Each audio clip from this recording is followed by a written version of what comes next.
மந்திரக்குருவி. ஒரு அடர்ந்த காட்டுல பல்வேறு விலங்குகள் சந்தோஷமா வாழ்ந்து வந்துச்சான். ஒரு நாள் ஒரு சிங்கம் தன்னோட வேட்டையில தோல்வி அடைஞ்சிட்டு ரொம்பவும் பசியோட ஒரு மரத்தடியில போய் அமர்ந்துச்சான். அப்போ அருகில இருக்க கிளையில ஒரு சின்ன குருவி வந்து அமர்ந்துச்சான்.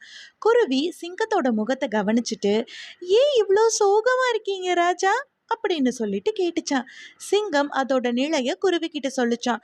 குருவி கொஞ்ச நேரம் சிந்திச்சுட்டு சிங்கத்துக்கிட்ட சொல்லுச்சான், பொறுமையா இருங்க ராஜா, உங்களோட பொறுமை மற்றும் புத்திசாலித்தனத்தினால கூடிய சீக்கிரம் உங்களுக்கு நல்ல நேரம் வரும், அதோட உங்களுக்கு உணவும் வரும் அப்படின்னு சொல்லிட்டு சிங்கத்துக்கிட்ட சொல்லிட்டு குருவியும் சிங்கமும் கொஞ்ச நேரம் பேசிக்கிட்டே இருந்தாங்களாம்.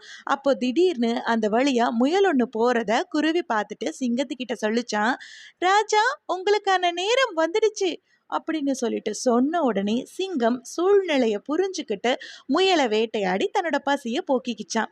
இக்கதை பொறுமை மற்றும் புத்திசாலித்தனத்தினால எவ்வளோ பெரிய பிரச்சனையையும் எளிதா சமாளிக்கலாம் அப்படின்றத உணர்த்துது.